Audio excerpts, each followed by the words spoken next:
বৈষম্য বিরোধী ছাত্র আন্দোলনের শিক্ষার্থী আব্দুল জব্বার হত্যা চেষ্টার মামলায় আন্তর্জাতিক অপরাধ ট্রাইব্যুনালের সাবেক প্রসিকিউটর ব্যারিস্টার তুরিন আফরোজের 4 দিনের রিমান্ড মঞ্জুর করেছে আদালত।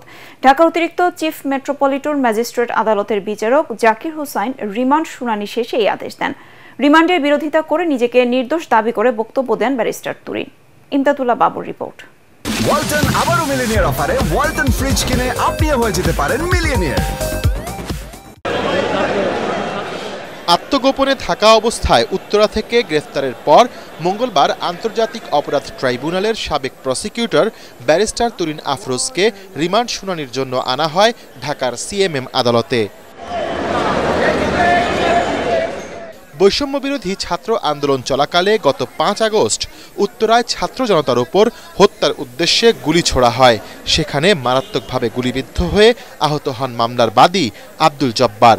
27 মার্চ উত্তরা পশ্চিম থানায় সাবেক প্রধানমন্ত্রী শেখ হাসিনা সহ 50 জনের নাম উল্লেখ করে মামলা করেন তিনি। সেই মামলায় 30 নম্বর আসামি তুরিন আফরোজ। মামলার তদন্তকারী কর্মকর্তা তুরিনের 10 দিনের রিমান্ড চান। আইনজীবী হিসেবে রিমান্ড আবেদনের বিরোধিতা করে নিজেই বক্তব্য দেন এই ব্যারিস্টার। বিজ্ঞ আদালত মূল নথি এবং তদন্তকারী কর্মকর্তা তদন্তের অগ্রগতি সবকিছু দেখে প্রসিকিউশন এবং সেই আসামি যেহেতু আইনজীবী তার বক্তব্য শুনে সবাই বক্তব্য শুনে তিনি আসামিকে 4 দিনে একটা মহিলা পুলিশের মাধ্যমে সতর্কতার সঙ্গে জিজ্ঞাসাবাদ করার জন্য তদন্তকারী কর্মকর্তার হেফাজত প্রদান করেন। তিনি আরও জানান, গ্রেফতারের সময় তুরিনের বাসা থেকে সরকার বিরোধী নানা নথি পাওয়া যায়। এসব বিষয়ে পর্যালোচনার পর আইনি ব্যবস্থা নেওয়া হবে।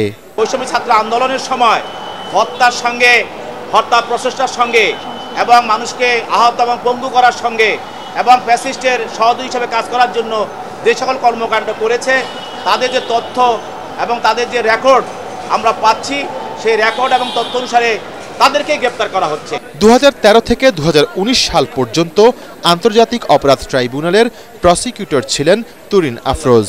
নানা কারণে বিতর্কিত হন তিনি। যুদ্ধাপরাধীদের বিচার চলাকালে তার বিরুদ্ধে রয়েছে অসততার অভিযোগ।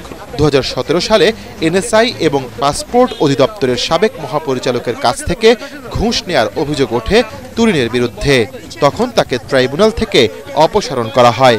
শুধু তাই নয়, নিজের মাকে জামায়াতে ইসলামের রুকন সাজিয়ে 2018 সালে বাড়ি থেকে বের করে দিয়ে সম্পত্তি জবরদখলের অভিযোগ করেছিলেন তার মা শামসুন নাহার।